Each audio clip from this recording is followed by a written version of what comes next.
प्रभु श्री राम रो रहे थे और जटायु हंस रहे थे। अंतिम सांस गिन रहे जटायु ने कहा कि मुझे पता था कि मैं रावण से नहीं जीत सकता, लेकिन फिर भी मैं लड़ा। यदि मैं नहीं लड़ता तो आने वाली पीढ़ियां मुझे कायर कहती। जब मैं रावण को जटायु दोनों पंख काट डाले तो मृत्यु आई, और जैसे ही मृत्यु आई गिद्धाराज ने जटायु ने मृत्यु को ललकार कर, खबरदार है मृत्यु, आगे बढ़ने की कोशिश मत कर। मैं तुझको स्वीकार तो करूँगा, लेकिन तू मुझे तब तक नहीं छू सकती जब तक मैं माता सीता जी की शुद्धि प्रभु श्री राम को नहीं सुना देता।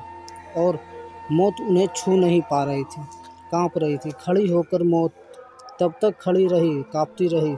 यही इच्छा मृत्यु का वरदान जटायु को मिला।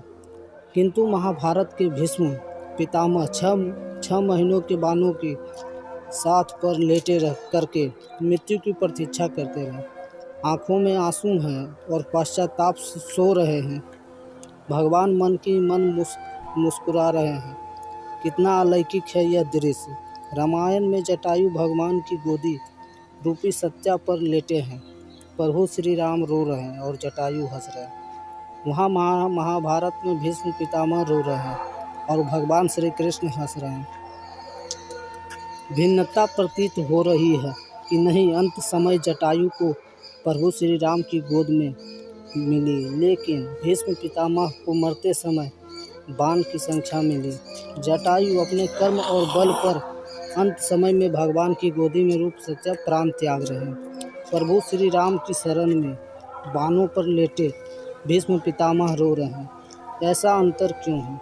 ऐसा अंतर इसलिए है कि भरे दरबार में भीष्म पितामह ने द्रौपदी की चिरहरण देखा था, विरोध नहीं कर पाए और वो मौन रह गए थे। दुशासन को ललकार कर दुर्योधन को ललकारा, उनका साहस न होता, लेकिन द्रौपदी रो रही थी, बिलखती रही, चीखती रही, चिल्लाती रही, लेकिन भीष्म पितामह सिर झुकाए बैठे रहे, नारी की रक्षा नहीं कर पाए।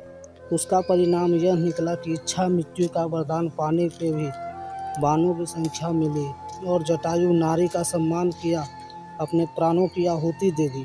मरते समय भगवान श्री राम की गोदी में सत्या मिली। दोस्तों, जो दूसरों के साथ गलत होते देखकर आंखें मूंद लेता है, उनकी गीत भीष्म जैसी होती है। जो अपना परिणाम जानते हुए भी औरों के लिए संघर्ष करता है, उसका महात्मा जटायु जैसा कार्तिबान होता है।